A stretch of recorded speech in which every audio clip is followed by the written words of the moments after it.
Now friends, let me start with this particular question. And friends, this particular question and this particular discussion is a extra lecture, okay, for some in-depth discussion. Okay, now before I go ahead with this particular clause, one thing that I already taught you, that section 9, a business connection, any income from a business connection will be deemed to accrue or arise in India.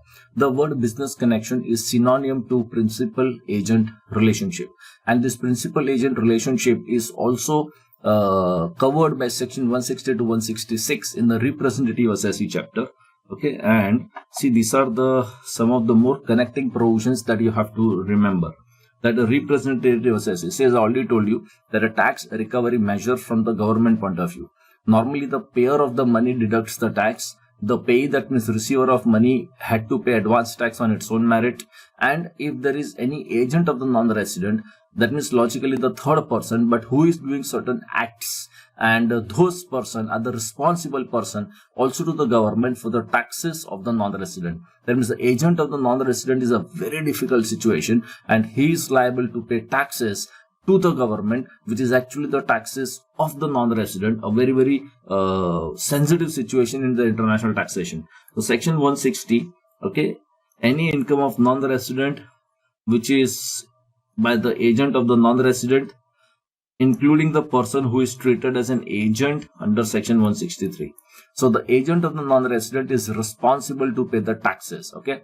Now, as I already explained that to you in my previous classes, even with respect to some, private trust and all that, because this section 160 to 166 is a composite kind of a provision, of which one situation is the agent of non-resident. Okay. And this agent will be responsible for all the acts, liability of the representative assessee.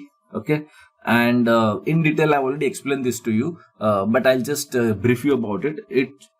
This particular agent will be subject to same duty, responsibility, liabilities as if the incomes received or accruing to by him in his favor. That means agent of non-resident might not have actually received the income, but he will have to pay the taxes as if he has accrued or received that particular income in that particular situation. Okay.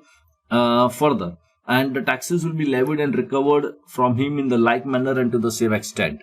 That means a tax liability calculation, the tax rates and all that will be equally applicable. Whatever is applicable to non-resident will be applicable to the agent of the non-resident also.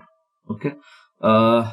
And he has to pay the taxes, of course. He has a right. One of the fundamental right is to recover the sum so paid. That means whatever taxes he is paying, he has a right to recover it from the non-resident, because after all it is a taxes of the non-resident which the agent is paying. Okay, and there is one very strong right which is available to the agent of the non-resident, and that is if he apprehends, that means if he believes, okay, that he will be assessed as a representative assessee, then he can retain the monies payable to that particular person. So this is not a TDS, but something similar to that. See, in the case of a TDS, what you do is you deduct and pay to the government. In the given situation, you deduct in the sense that you don't pay to that particular person, okay, but you retain the money, you enjoy the money, but you don't pay to the government. You just hold the money with you, apprehending that you will be agent of non-resident and apprehending that you might have had to pay the taxes to the government. Okay, and if there is any dispute, of course here you have to retain the estimated tax liability only,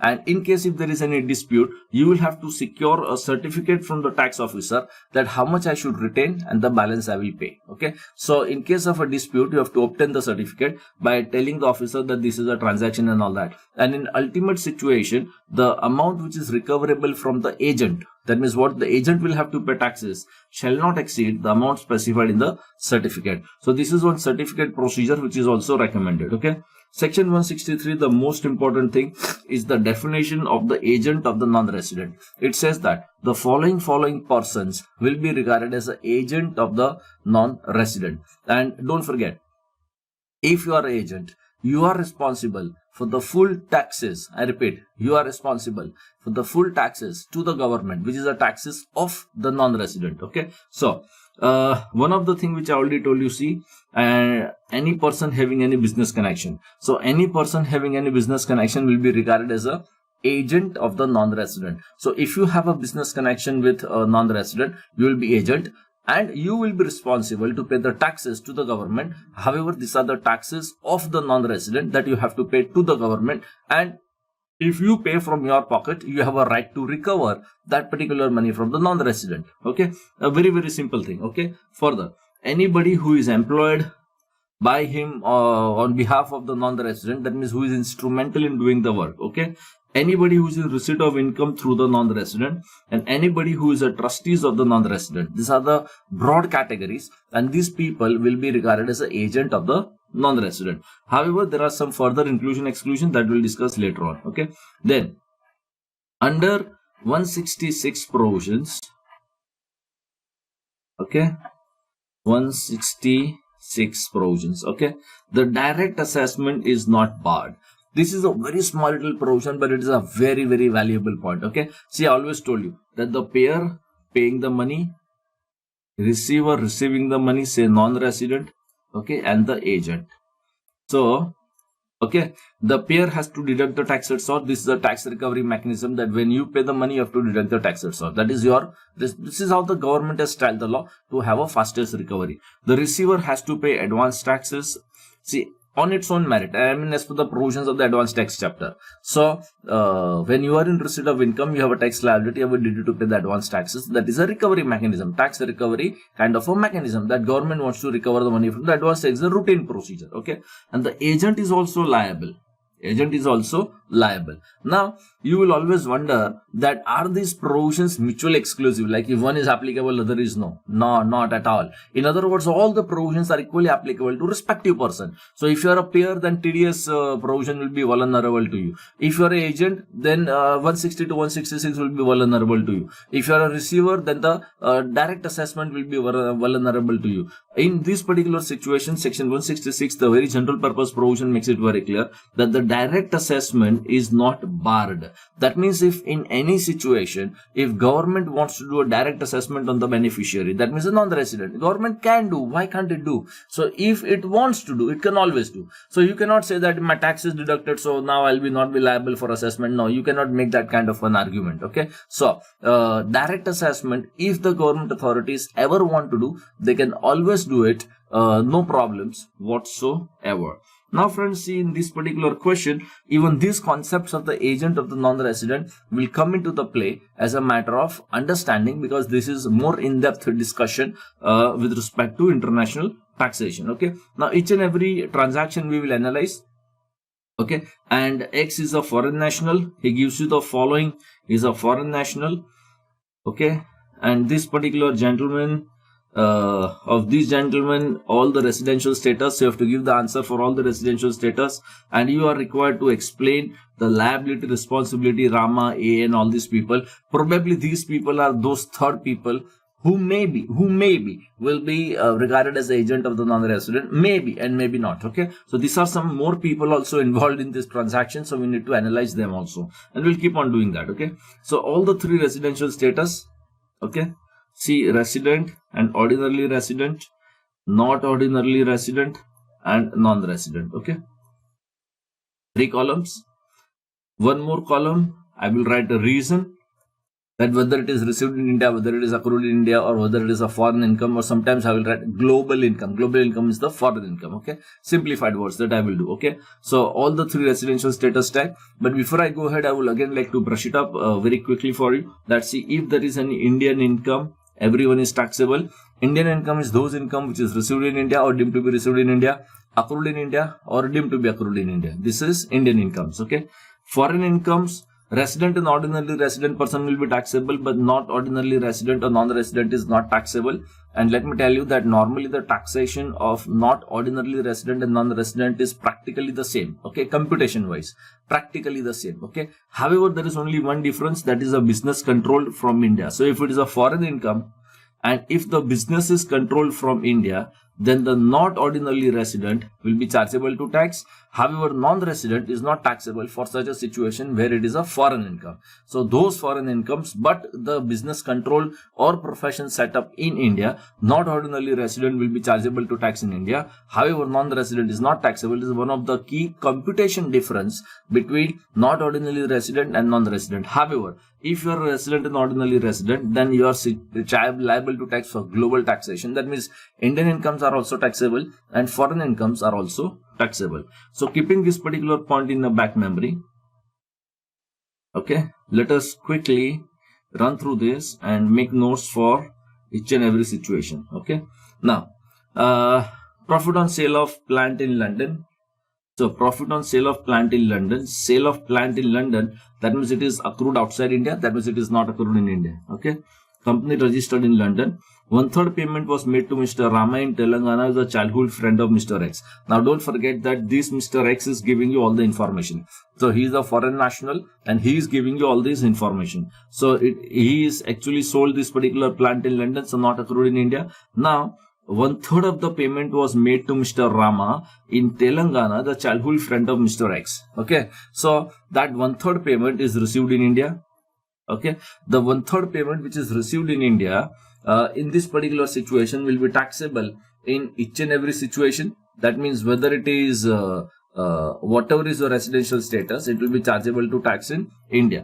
And 2/3 payment, okay, that is not received in India and not accrued in India. Okay, that particular payment will be taxable only for, that is your resident and ordinary resident. Okay, so 1/3 which is received in India will be taxable for everyone.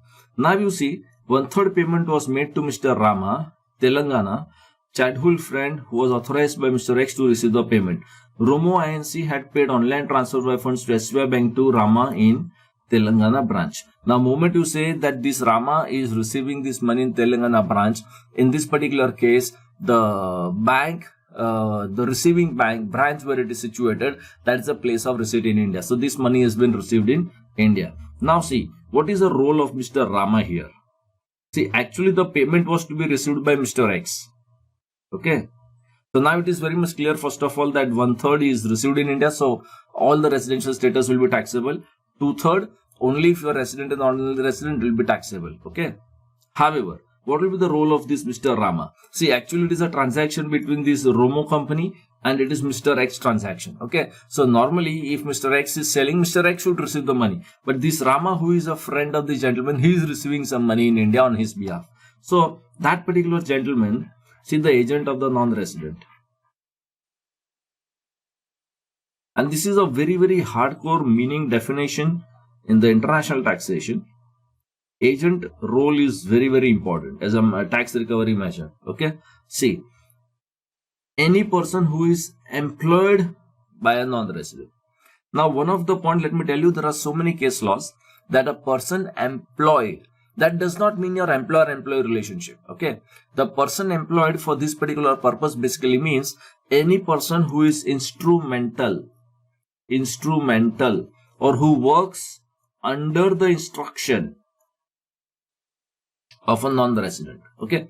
So if a non-resident tell you that you are a friend of non-resident, come on here, you go to this place in Mumbai and receive the money. So it will be said that you are employed by non-resident because you are working under the instruction of non-resident.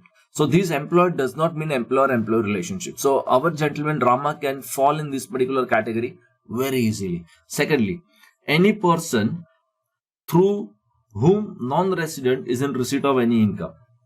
That means non-resident has to receive some money, some income, but through you he is receiving the money. So normally our Romo company has to pay to X. So X has to receive the money. But this gentleman, Mr. X, is receiving through this particular person. So this person who is basically sort of a middleman in receiving this particular income, because money on sale of plant is a part of the income. So anyone who is instrumental in receiving this particular money can also come in this particular category. Okay. And whichever way you understand, this Mr. Rama will be the agent of the non-resident. Okay. So computation of Mr. X, though we have already done. But Mr. Rama, we will say that he is an agent of non-resident, and this gentleman will be responsible to pay the taxes to the government of Mr. X. Now, I will tell you one more clarification, actually not required in the question, but I will tell you. Okay. See, one of the doubts that will come into picture, whether Mr. Rama will be chargeable to tax. Now, he has to pay tax. Okay, no doubt about that. But will he have to pay the tax only to the extent of the income of what he is receiving, that is 1/3, 30,000 rupees. Imagine a situation that this Mr. X, his net tax liability for the year, because he might have many more transactions. No, this 1/3 is only one part of the one fraction of transaction which non-resident is undertaking. Suppose non-resident tax liability is supposing 5 lakhs out of the total transactions which he is undertaking during this particular year. But you are the agent only for a transaction and you have received only 30,000. So will you say that you will have a liability to the taxes only to the extent of the taxes on 30,000?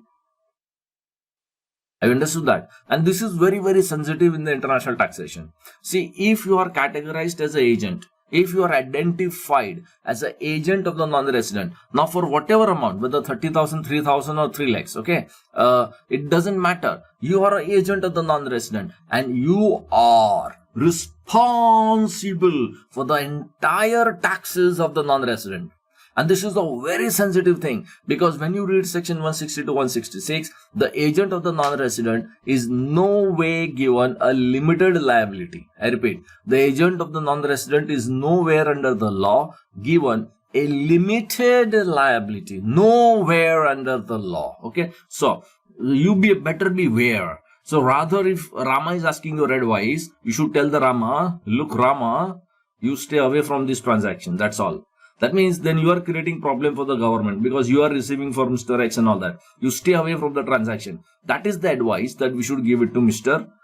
Rama in the transaction. Okay. So Mr. Rama will be agent of non-resident. Now you can start drawing the columns. Okay.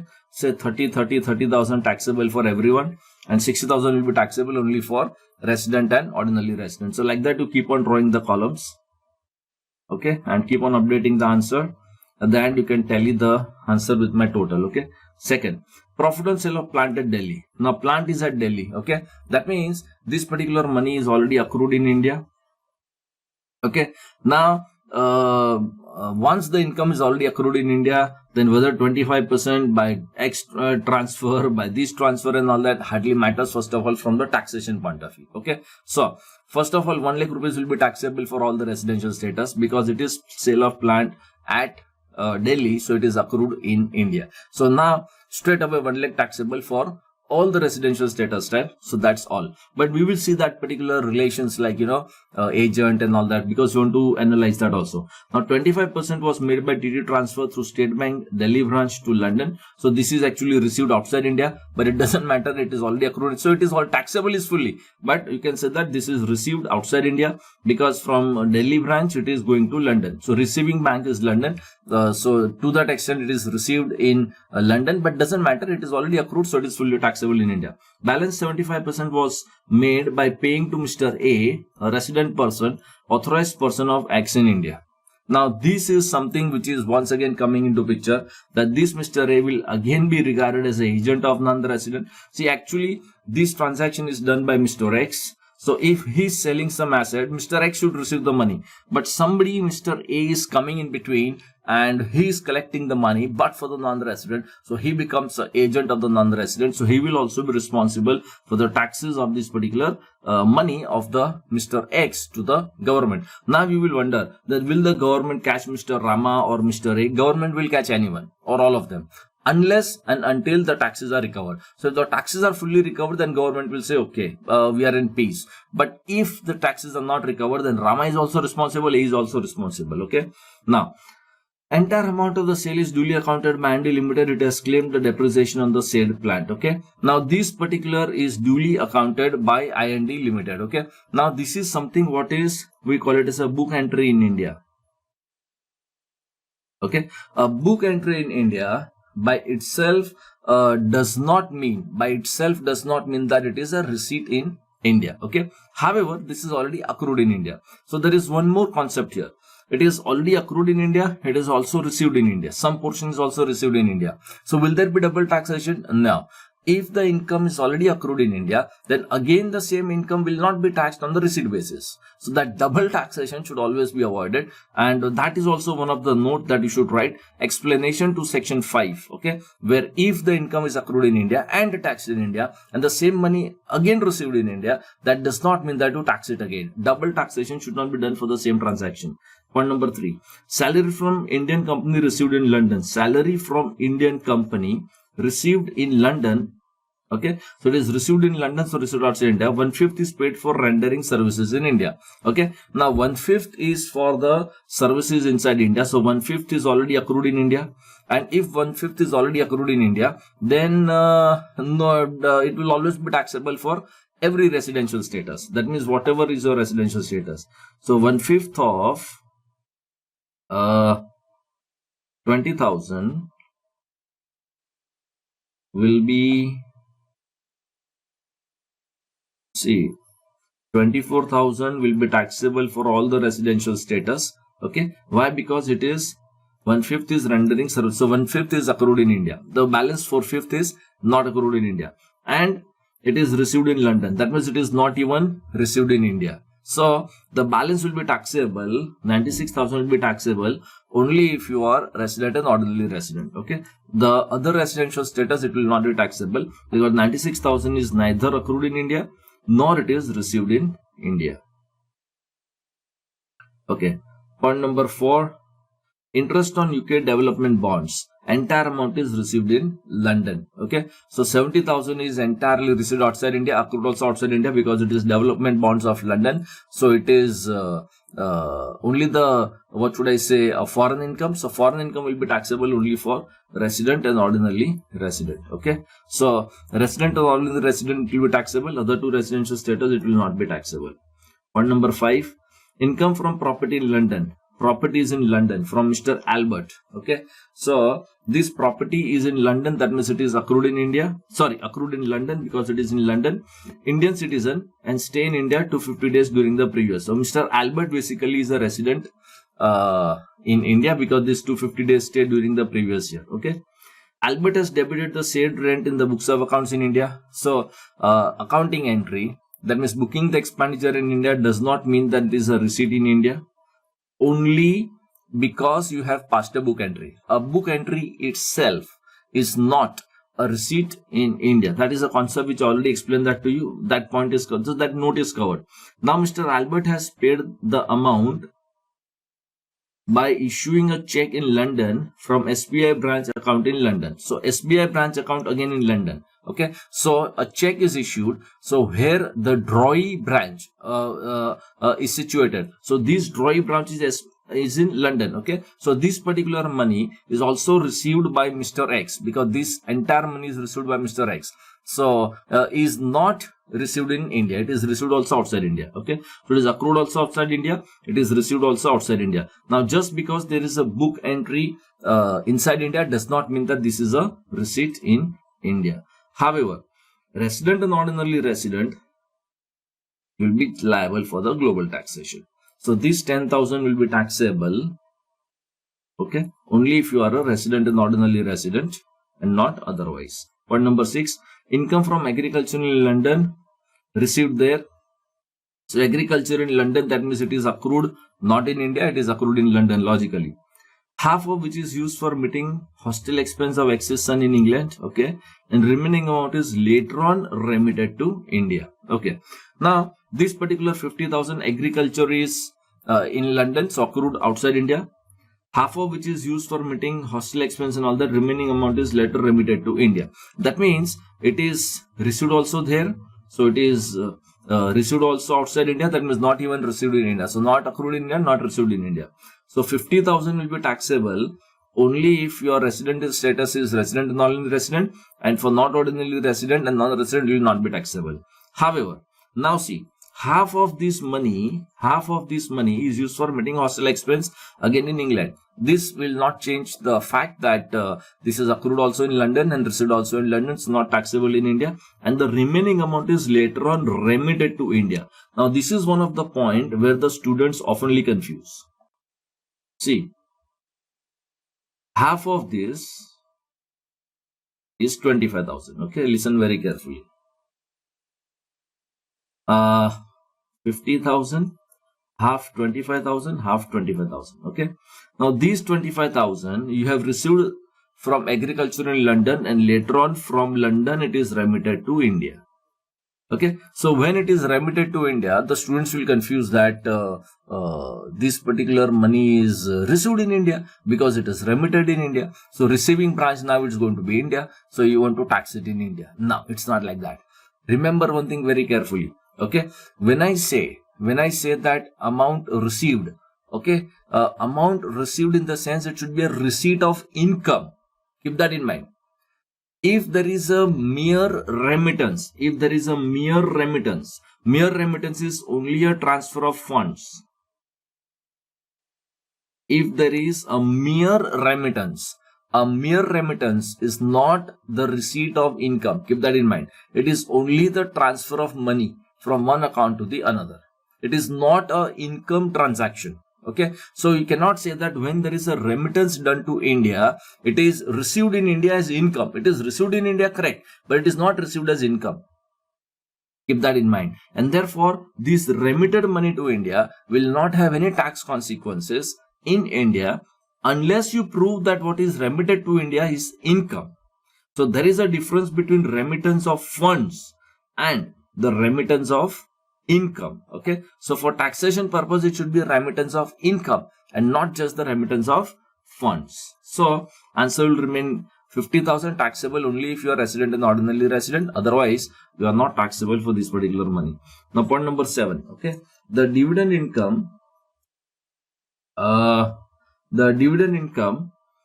from received in London from a company registered in India, but mainly operating in UK. A company registered in India means Indian company.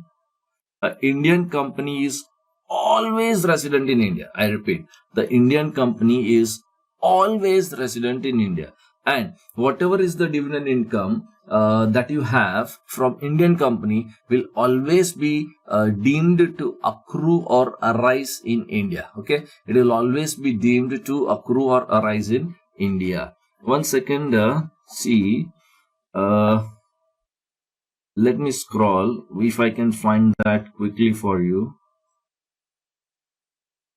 Okay, section 9, dividend paid by Indian company outside India. Dividends paid by Indian company outside India always deemed to accrue or rise in India. Always deemed to accrue or rise in India. Okay, so even by concept, in fact, I told you that section 9 is many of these provisions are very, very what should I say, common sense provisions also. But anyway, there are specific provisions, so I bring that particular thing to your notice. Okay, so this 15,000 will be taxable to all the residential status. Okay, so 15 taxable to all the residential status. Profit from business, next point, profit from business in Delhi managed from India. So business is in Delhi. Now when business by itself is in Delhi, it is of course accruing in India, and since it is accrued in India, this 2,30,000 will be taxable for all the residential status. There is no big deal whatsoever. Okay, so when business itself is in India, no need to see that management and all that because it is accrued in India, so it will of course be taxable in India. Point number 9, rental from property in Nepal deposited by the tenant Mr. Tort. Okay, first of all, rental income from property in Nepal. The property is in Nepal, that means it is not accrued in India. Okay, then it is deposited by Mr. Tenant. Now what is deposited is the rent. Keep that in mind. So here the transaction is of the rent. Rent is income. Deposited by the tenant Mr. Tort, a citizen of Nepal, age 73, visits every year 120 days in India. So when he is already depositing this particular money and his visit in India is 120 days, then his residential status, this particular gentleman tenant is going to be resident in India. Okay, because of that 60 days test and 4 years preceding the previous year, 365 days test. So it will be 120 days every year. So 480 days of last 4 years, and current previous year it is 60 days or more. So his status is going to be resident in India. Okay. Now, he's receiving this particular gentleman, Mr. Tort, in India. He's receiving from a person who is resident in India in a foreign branch of an Indian bank operating in Nepal. So it is already deposited this particular money in Nepal. So this money is also received in Nepal. See, our gentleman Mr. X is receiving this money. Keep that in mind. So he is receiving, Mr. X is receiving this money in Nepal. But this gentleman who is paying him rent happens to be a resident of India. But that doesn't matter. Okay. Now, this Mr. Tort is resident in India. That doesn't matter right now because monies are received in Nepal because it is deposited in a foreign branch of an Indian bank operating in Nepal. So it is received in Nepal. Mr. Tort is filing tax return in India and has shown a rental expenses, personal expenses, and books of accounts. Now that doubt has come into picture here because he has booked it as an expenditure, business expenditure in India. So he's showing it as an expenditure in India by passing appropriate book entry. So a book entry, a mere book entry, is not the receipt of income in India. These monies are actually received in Nepal. Okay. So 18,000 rupees will be taxable only if you are resident and ordinarily resident. 18,000 rupees will be taxable only if you are resident and ordinarily resident. Otherwise, this money will not be taxable because it is accrued also outside India and it is received also outside India. Now, point number 10. A gift in foreign currency received on September 20 from a friend. Okay, so gift received in foreign currency, 9 lakhs of rupees. 1/3 of which is received in India. So what is received in India will of course be taxable for all the residential status. So straight away. Thereafter we think about 2/3. Okay. So 1/3 is received in India. Remaining amount is received outside India. So balance is outside India. Utilized for meeting education expense of excess son in USA. So the balance 2/3 is neither accrued in India nor it is received in India. Now one thing that you have to remember very carefully that this gift, okay, in India, gift means money received without consideration. So in India, the gift, that means money received without consideration subject to condition, is taxable as income under the head other sources. But our basic principle of section 5, received in India or accrued in India, that is also very important. So this particular transaction we have to understand like that the gift is not made in India. Okay, that means this transaction is not executed in India. So that is one thing that you have to keep it in mind. However, based on the question data, it is clear that this is not in India because what is received, that separately amount has been given to me 1/3. So 2/3 is not received in India and 2/3 is not even accrued in India based on the question data. That means the gift is not given in India. Okay. So that point should be kept in mind. And in that case, 2/3 will be taxable only if you are resident and ordinarily resident. Okay. And that means for non-resident or not ordinarily resident, 2/3 money will not be chargeable to tax in India. Okay. So now see this particular extra discussion with respect to Mr. Albert and Mr. Tort. Okay. So that way the answer is over. Now see this particular gentleman, Mr. Tort. Okay. Can we say that this particular gentleman, Mr. Tort, will be regarded as, what should I say, the agent of the non-resident? Okay, so that is what you have to think. And Mr. Albert, with respect to this particular transaction,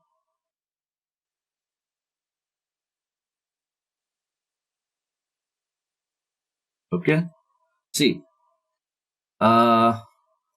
Albert is giving you the income with respect to rent income of this particular property. Now this Mr. Albert is not acting with you on a principal to agent relationship.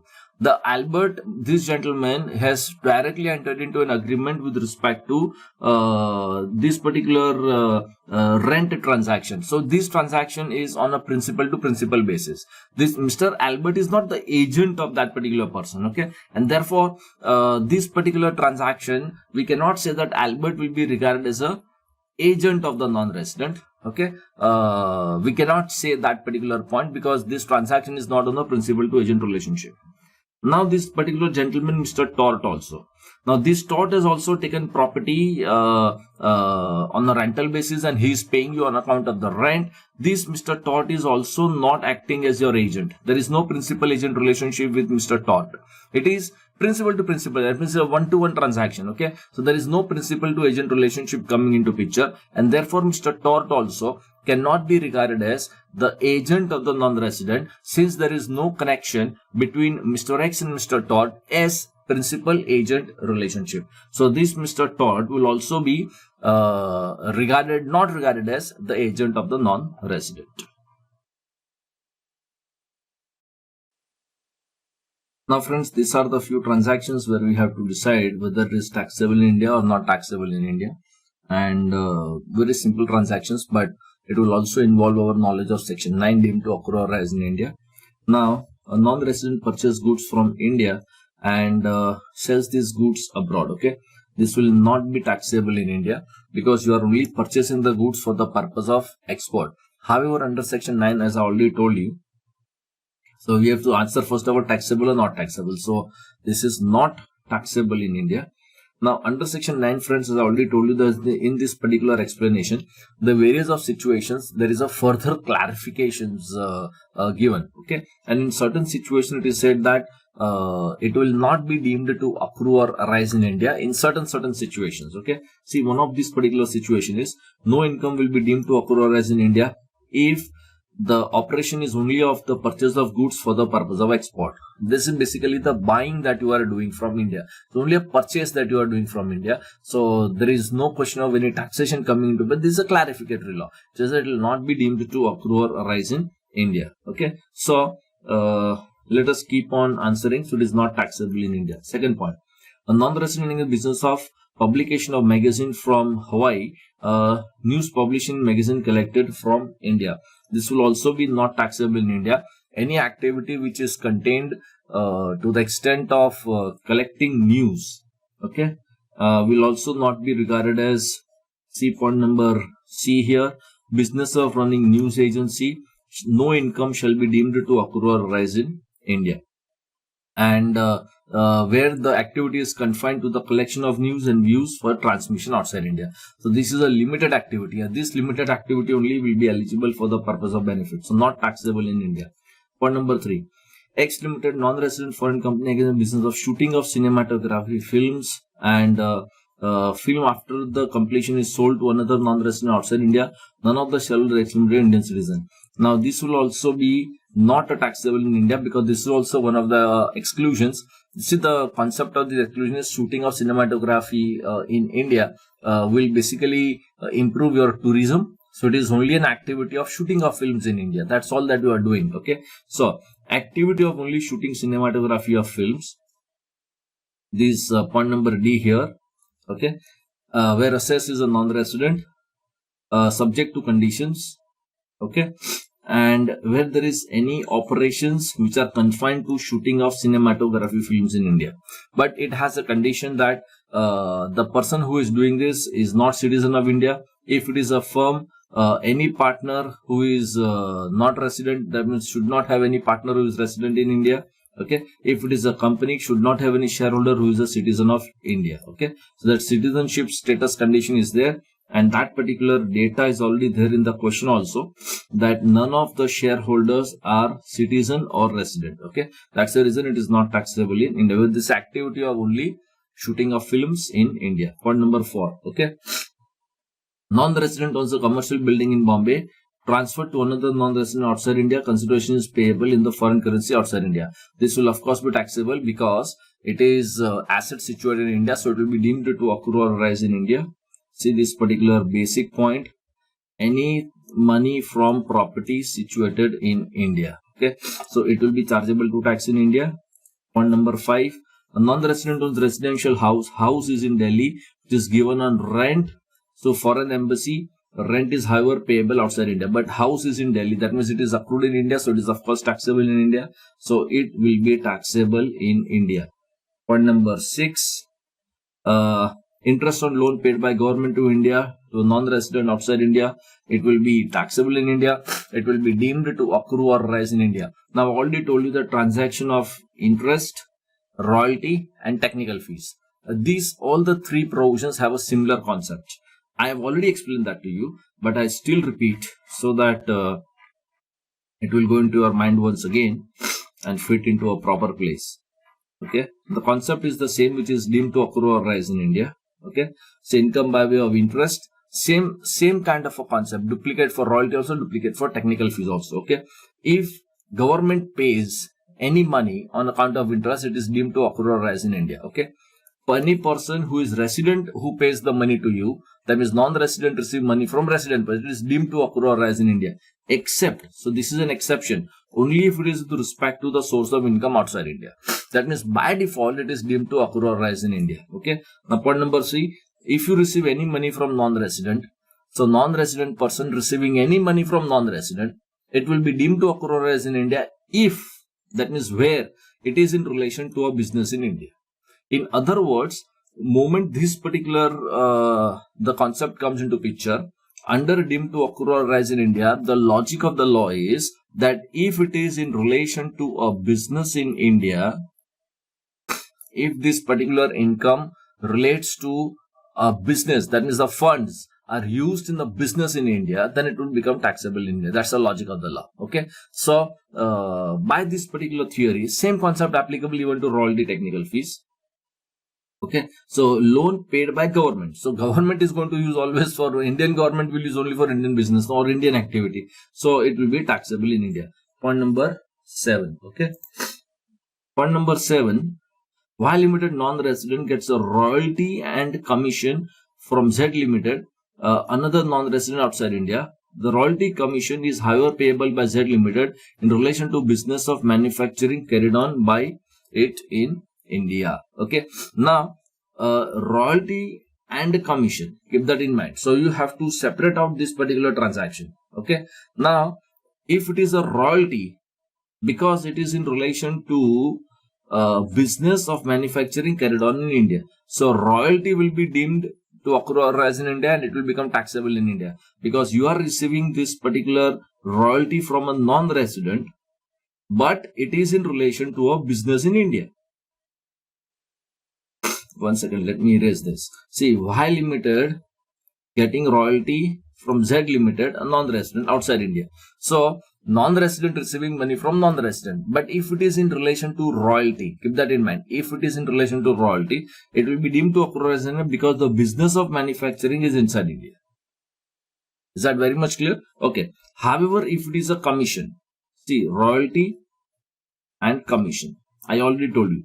A royalty is covered by section 9 and that means for the royalty deemed to accrue or rise in India concept will be applicable. See, royalty, income by way of royalty, receipt from government, receipt from resident, receipt from non-resident. So in the given question, this is the situation. A non-resident receiving money from another non-resident where it is in relation to business or a profession or source of income in India. So it will become deemed to accrue or rise in India. Okay. So this is the perfect situation in the given question. But this transaction is for the royalty. Okay. So royalty is covered by section 9 where the test of in relation to business in India and based on which deemed to accrue or rise concept comes into picture. But a commission transaction is not covered by section 9. In other words, for the commission, the deemed to accrue or rise in India concept is not applicable because section 9 does not take care of a commission transaction. Okay. However, for the commission, we have to apply the concept of accrual, simple accrual. Okay. That means where did you render the services? Okay. So under section 9, the place of rendering that particular services is not important. That is not important under section 9. Okay. Section 9 says, did you receive from resident person? And receipt from resident person deemed to accrue. That is section 9 concept. Okay. Exception is there that if it is in relation to business outside India. But it does not think about accrual. A deemed to accrue concept does not think about accrual concept. Because accrual is different and deemed to accrue is different. They are two different concepts altogether. So commission is not covered by section 9. So for the commission, we have to see where is the services rendered. That is very important. Okay. So in the given case, a non-resident get royalty from another non-resident and it is outside India. So I can say that commission income is not accrued in India. It is not even received in India and therefore it is not taxable in India. I can say something like that for the commission in this particular transaction. Okay, neither accrued nor received in India. In other words, deemed to accrue or rise in India concept is not applicable to a commission transaction. Keep that in mind. Very important concept. Now come to this point number 8. Okay, A Limited non-resident gets interest in the guarantee fee from B Limited. Now first thing that we have to understand whether this interest, the guarantee fee, okay, whether they are one and the same. Now little bit of debate is possible because see, normally interest transaction is subjected to concept of section 9. Section 9 deemed to occur as in India concepts take care of interest transaction. Okay, see this particular clause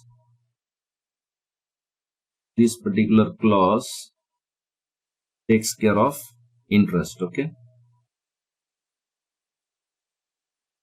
section 915 interest payable by. Okay, so interest transaction is covered, but whether this particular interest will include the guarantee fee, that means the concept of section 9, whether it will be applicable to the guarantee fee, little bit debatable. But let me tell you that section 228A of the Income Tax Act, I repeat, which defines the word interest, okay, that includes any services fee or any service fees or any other charges in respect of the monies borrowed or debt incurred.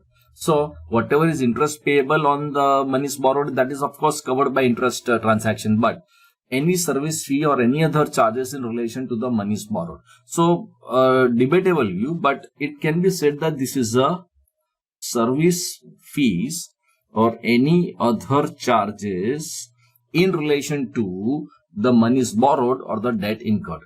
Now see, what happens is basically whenever you give a guarantee, there is no borrowal of the money or there is no incurrence of the debt as such. Okay, so just by giving guarantee, there is no monies borrowed or there is no debt incurred, and that's the reason I told you there is a double mind whether guarantee fee will also be covered by interest transactions or not. So had it been an interest transaction, then section 9 concepts are applicable. The deemed to occur or rise concept will be applicable. So to the guarantee fee, we can say that section 9 will be applicable. Okay, but this is a debatable view. So I will give the answer considering that section 9 concept is applicable even to the guarantee fee, and accordingly I will give the answer. Okay, however, this is debatable. Okay, now this is non-resident gets interest from Indian companies. So Indian company is always resident in India. So straight away this concept will come into picture. If you receive any money from resident in India, then straight away deemed to occur as in India, except if it is in relation to a business outside India. Okay, so let's check whether that particular data is there. Indian company outside India. The capital was borrowed by B Limited for the purpose of business carried on by it outside India. Okay, and since it is outside India, I will say that it is not deemed to occur as in India, and therefore this will not be taxable in India. Okay, that's all. Point number 9. Non-resident Indian is presently appointed by the government of India, embassy in Saudi Arabia. So non-resident Indian appointed by government, and salary for rendering services is received by him in the foreign currency outside India. Now he is appointed by government of India in his embassy outside India. So this Mr. C is a non-resident. Now with respect to the salary paid by the government, okay, see section 9. For the salary, we have two clauses. Okay. Subclause 3 says that income chargeable under the head salary is paid by government to the citizens of India. Okay. So if it is paid by government to citizens of India, it will always be deemed to occur or arise in India. Okay. No matter wherever you are rendering the services. I repeat, no matter wherever you are rendering the services. Okay, so it will be deemed to accrue or arise in India. Now first of all, check in the question whether the citizenship is given or not. That is very important. In the given question, what is told to us that Mr. C is a non-resident Indian appointed by this. Okay, like this it is given, the non-resident Indian. The citizenship is not given to me in the question of Mr. C. So I will give the answer this way, that if Mr. C is a citizen of India and a salary is received from government of India with respect to embassy in Saudi Arabia, it will be taxable in India. But if he is not citizen of India, then it will not be taxable in India. That is a clear point. Second point, had it been any perquisites, okay, perquisites are not covered by this particular concept. Okay. In other words, these particular services is not accrued in India because he is rendering service outside, but it is deemed to accrue or arise in India. So the deemed to accrue or arise in concept is not applicable to perquisite. That is applicable only to the salary. So had it been any perquisite transaction, then it will not be taxable in India. Okay. So salary depending upon the citizenship. See, salary depending upon the citizenship, okay, will be applicable. And when it comes to perquisite, then this particular clause is not applicable. So perquisite will of course be not taxable because anyway it is rendering his services outside India. Okay. Now, so that's answer. Point number 10. D is a non-resident presently appointed by an Indian company. Indian company is always resident in India. Don't forget. Foreign branch in Sudan. Salary is paid to him outside India in the foreign currency. So it is received outside India. Now he is providing his services outside India. Okay. He is in foreign branch somewhere in Sudan. Okay. So for him, first of all, the subclause 3 concept will not apply because subclause 3 is applicable only if it is paid by the government. Okay. Now, in the given point, it is not paid by, it is paid by Indian company. Okay. So any salaries, if it is earned in India, now it's a general purpose concept.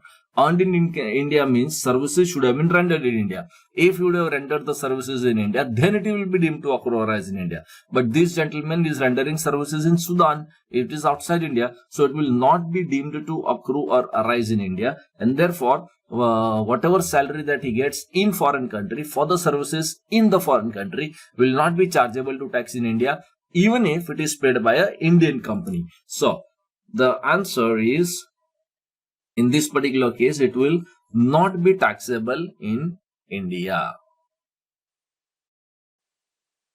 Now friends, come to this particular question and let us first of all discuss the residential status of X and Mrs. X. Okay. And thereafter we'll be able to decide the taxability, because all these details have been given to us and we have to decide the taxability, determine the residential status and the gross total income of both of them. Okay. Now see, in this particular question, his number of days stay and all that has been given to us. Okay. He come to India on October 15 for a visit of 270 days. And they, that means both of them, have come to India on October 15. So October 15 to 31st of March. Okay. This many number of days is going to be stay in India. That is 168 days. Okay. So their number of days stay in India is 168 days during the previous year. Okay. Now students will confuse these 270 days because see, they are in India for 270 days continuously, but you have to calculate it for the previous year. So from the day of entry, 15th October till the 31st of March. Okay. That is one of the point. Secondly, it has been given to us in the question that they are foreign citizens. They are foreign citizens. Okay. But there are details about their persons of Indian origin. That particular data is data has been given to us. Now, person of Indian origin is that assessee or his parents or his grandparents were born in undivided India. So we have to find out first of all whether you are a person of Indian origin or not. Okay. Now, Mr. X, Mrs. X, both has been given. Okay. Now see, first of all, Mr. X. Mr. X born in Russia, father and mother of X outside India. Okay. Then grandfather and grandmother of X. Okay, this is Mexico, Dubai, Taipei and Laos. Okay. So grandfather, grandmothers. Okay. So everything is outside India. Okay. So when it comes to Mr. X is not a person of Indian origin. I repeat, person of Indian origin is a person who, that means assessee himself or his parents or grandparents were born in undivided India. Then you are a person of Indian origin. Mr. X is not a person of Indian origin. Okay. Now see Mrs. X. Just check out this particular test of person of Indian origin where assessee himself or his parents or grandparents were born in undivided India. Now see, in this particular case for Mrs. X 1952, that means herself was born in undivided India. See, father, mother, okay, father, mother, they are all outside India. grandfather and grandmother. Okay, Chicago, Muscat, Karachi. Karachi is undivided India, somewhere in 1901, 1902. Okay, so Karachi is also undivided India. So looking at this particular fact, we will conclude that this Mrs. X is a person of Indian origin. Since you are going to be a person of Indian origin, then the explanation to section 6, etc. will be applicable. Now, Mr. X. Okay, Mr. X is not a person of Indian origin. Mrs. X is a person of Indian origin. Their number of days stay in India during the previous year is 168. Okay, so first of all, let us say Mr. X. Okay, so previous year number of days test 182, that is fail.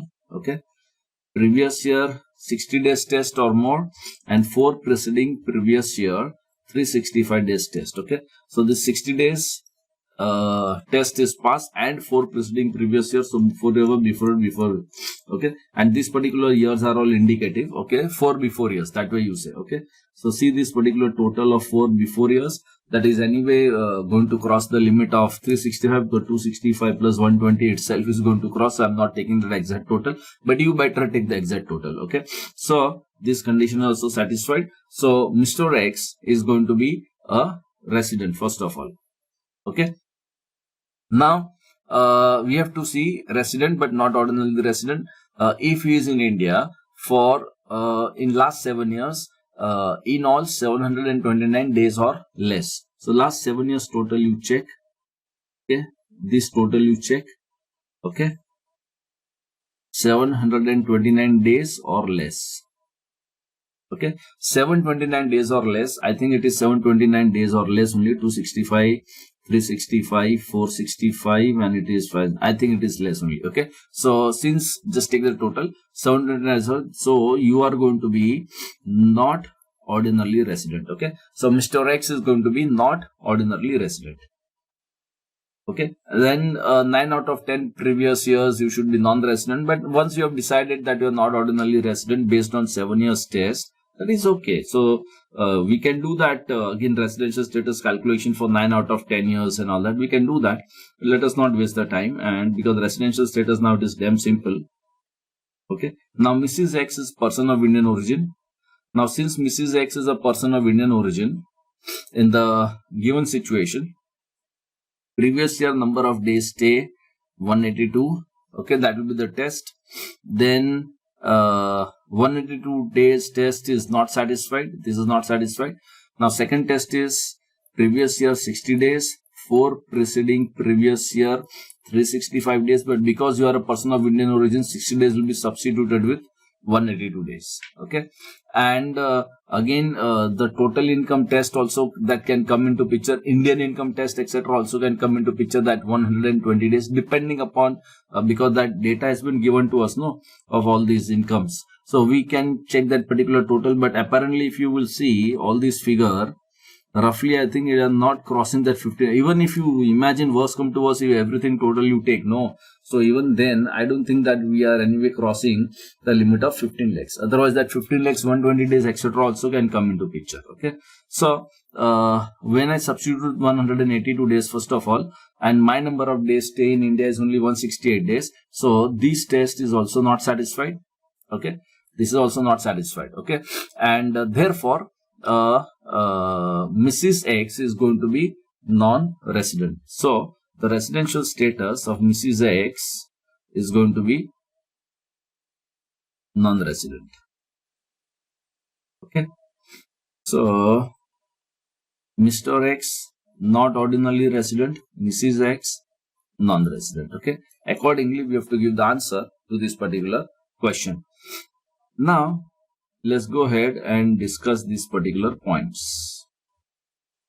Okay, now remember one thing very carefully, that not ordinarily resident or non-resident, practically the computation wise concept is the same, except for if there was a business control from India, and if there was any business foreign income and if business control from India, then it is taxable for not ordinarily resident. However, it will not be taxable for non-resident. That will be the key computation difference between not ordinarily resident and the non-resident. Otherwise practically they are same. That means they are not liable to tax for the foreign incomes in India. Okay, so if they have Indian incomes, it will be chargeable to tax in India. Now let's check very quickly. Now interest on company deposits in India, so it is of course be an Indian income, so it will be taxable in India. It will be deemed to occur as in India. Income deemed to be earned in India, yes, it will be taxable in both the situation. Income from business situated in Nepal and controlled from India, very good. It is controlled from India, so not ordinarily resident will be taxable. Business situated in India, that means accrual also outside India, and 40% is received in India. So what is received in India will of course be taxable in India. So 40% anyway will be taxable for both of them. Okay, there is no doubt about it, because we have received to that particular extent. Okay, and balance 60% for Mr. X will be taxable in India because it is controlled from India, and balance 60% will not be taxable. Balance 60% will not be taxable for Mrs. X because she is a non-resident, and that means a test of control will not be applicable to non-residents. Okay, so that is already answered. Straight away you can start developing your totals quickly. Okay, now salary received in India. Now moment received in India, it should be taxable. So moment I can straight away jump to the conclusion for the services rendered outside India, but doesn't matter because you received in India, so fully taxable. Now interest received from government of India, received outside India. So any amount which is received from government of India, section 9, always deemed to occur or arise in India, always taxable in India. Interest received from a foreign company outside India, so it is received outside India on the capital which is utilized outside India. Capital also it is utilized outside India. So this will be a perfect situation of section 9, where you are receiving the money from non-resident, interest you are receiving from non-resident, and it is used for business outside India. That means it is not used for the business inside India. So these 80,000 will not be taxable, and 25,000 will not be taxable for both of them. Okay, now next point, interest received from foreign company outside India on loan which is utilized for doing business in India. Now since it is utilized for business in India, section 9, it will be deemed to occur or arise in India, and it will be taxable in India. Royalty received in India, moment received in India, that means straight away taxable in India, but let's read from government of India. So anyway, government of India means again it will be deemed to occur or arise in India, so it will come into picture, taxable. Royalty received in India from a non-resident, royalty received in India. Moment you say received in India, that means it will become taxable in India. However, let's read it from non-resident respect of technology used by such person outside India, but doesn't matter. It is actually received in India. Now they were in respect of technology wherever, but why did you receive it in India? So because you received in India, it will be taxable in India. Okay, so that's all. Just take the total and you will get your income of both the persons. Now come to this particular question. See, in this particular question, friends, to understand the transaction, thereafter I'll explain the provisions of section 9, and thereafter we'll do the detailed calculation. First of all, there is a transferor NINC, company incorporated in country N, transferee is C.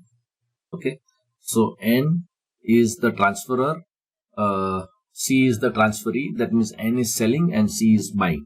Shares in EINC, the transaction is shares of EINC. Okay, so N is a transferor, C is a transferee, and what are you transferring is the shares of EINC. Okay, now EINC is located in the country E, so it is also outside India. So basically you will see a situation where a seller of shares is outside India, buyer of shares is outside India. That company whose share is being sold is also outside India. It is also outside India. Okay, where the shares are transferred in country N, C or E. So the place where you are selling the shares, that is also outside India. Okay, so everything is outside India. The seller outside India, buyer outside India, the shares of the company outside India, the company whose shares been sold outside India, transaction also took place outside India, sale proceeds also received in US dollars outside India. That means money is also received outside India. Okay, now the Indian connection with the transfer is EINC has assets tangible and intangible located in India. Now this is the main point. EINC, whose shares that you are selling, this EINC has got assets inside India. and that creates a problem. Okay, so it's something like that. Seller company outside India, buyer company outside India, company whose share sold is also outside India, transaction also outside India, registered also outside India. However, the company whose shares has been sold, that company has got the assets in India, and that means the underlying assets are inside India, and that is why this particular all of this particular situation comes into picture. Now, in this particular case, the explanation 5,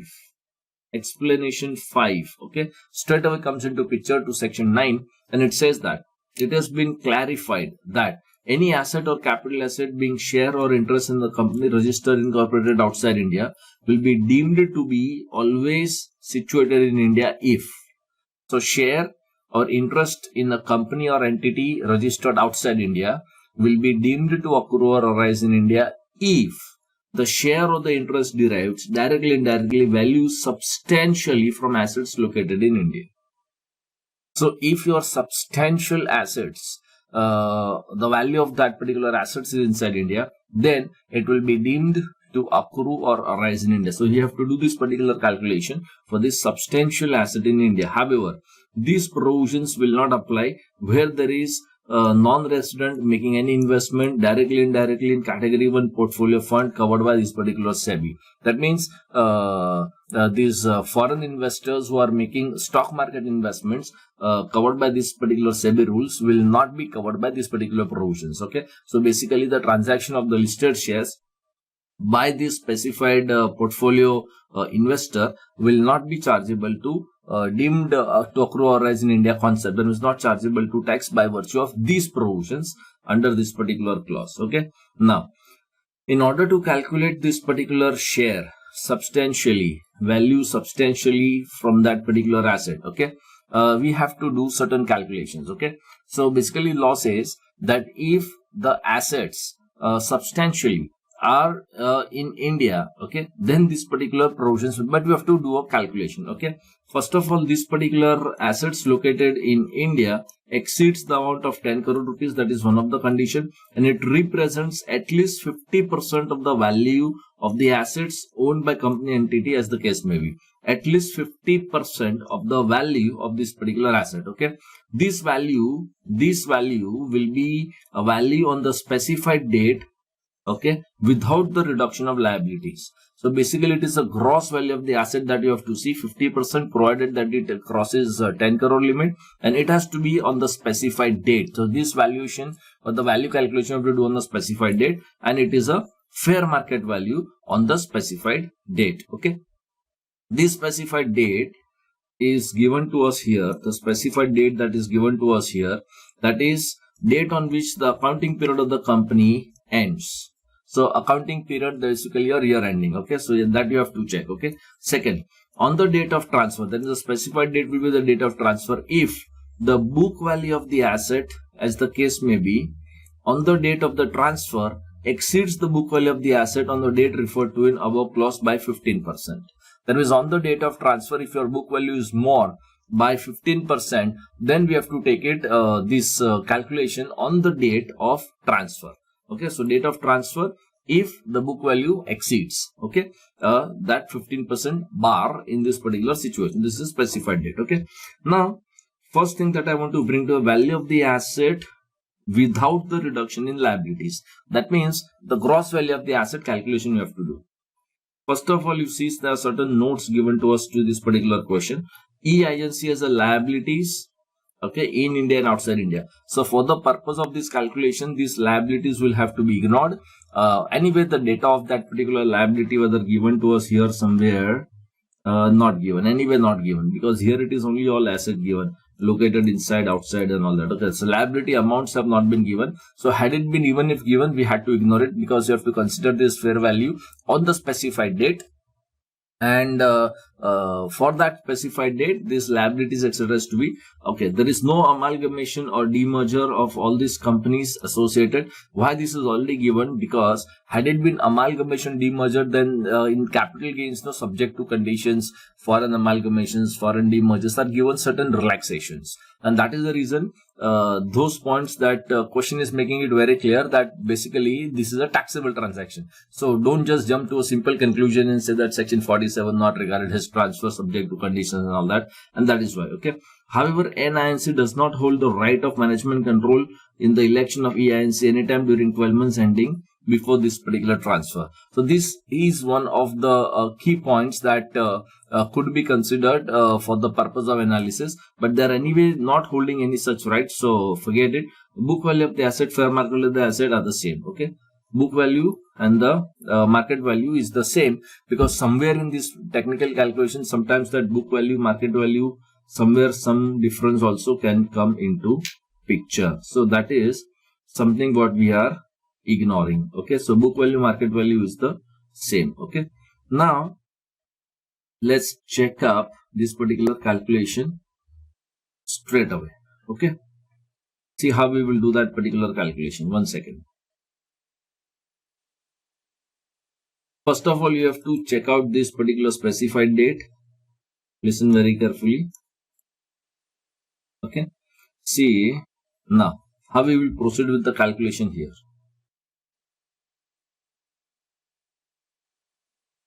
I'll just do that particular calculation, okay. See, book values, first of all, book value, first of all, we want the accounting year end. Accounting year end is 31st December and the date of transfer is 25th of June, okay. So normally, we have to decide first of all which is the relevant date on which. So June 25th data has been given and year end data has been given, okay. First of all, take the total, okay. So on the year end, take the total, okay. And how much is inside India? Inside India is 60, so it is 60%. So just keep on taking the calculation, it is 60%, okay. Similarly, do all the calculations. Total 100. Just do straight away, do the calculation. Thereafter, we'll decide the date, okay. Because 11 and 7 is 18, 10 and 5 is 15. Just do the calculation. Thereafter, I'll tell you how the data has to be selected. Okay, 11 and 4 is 15. Each and every percentage also you can calculate. This is 60% roughly. This is also 60%. This is 61.11%. This is 66.67%. And this is 73.33%. Okay, all the percentage of inside India you calculate first of all. Okay, now here also you can take the total like that. Everywhere total and how much percentage is inside India, that percentage you calculate, okay. Then the book value of the asset on the date of transfer, okay. See this particular clause. Book value of the assets of the company on the date of transfer exceeds the book value of the assets on the date referred to in this particular clause, okay. So your total book value you see, okay. So on 31st December it is 100. Now here it is 114, okay. So how much is the increase in the book values? It is 14%. So we will say 114% is the increase in the book value. So if it is exceeding 15%, then the date will be the date of transfer. Otherwise, it is going to be on the accounting year date. Okay, so this is, see, in the first situation, book value is, total book value is 114 on the date of transfer, but at the accounting year it is 100. So between the accounting year end and the date of transfer, that is an increase of 14%. So I'll just say 114%, or you can say just 14%, whichever way you are comfortable. Okay. In the second situation, it is how much? You see 59 plus 67. So this is 116 total. Okay. And therefore it is how much percentage coming? 116%. So it is crossing 15%. Okay. So if it is crossing 15%, then the relevant date is going to be date of transfer, that is 25 June. Okay. Otherwise, the relevant date is going to be 31st of December. There is a accounting year date. This is how you have to keep on deciding the dates. I repeat. See, a date of transfer will be the specified date if the book value of the assets, that is the total book value of the assets on the date of transfer exceeds book value on the date referred to in clause 1. That means your accounting year ending by 15%. In that case, the relevant date will be the date of transfer. Is that very much clear? Now, so this is how we will decide the dates in each and every situation. Okay. So in the third situation, now keep on checking how much percentage you are getting. 57 plus 59, 116. Then this is 15, this is 18, this is 18. Okay. Then the percentage is 116. That means the date will be 2506. Now here the total percentage will be just 80 because it is decreasing. No, so it is just 80. Rather there is no increase only. So it will be 31st of December. Okay. Now in the fifth situation, 15 to 18. So it is going to be how much percentage? 120%. So it is going to be relevant date is going to be 25/6. Okay. And in the last situation, it is 15 and 18. So it is again 120%. So the relevant date is going to be 25/6. Okay. So all the relevant dates have been fixed. Now, on the relevant date, how much is the percentage? Okay. So if this percentage of these particular assets, at least 50%,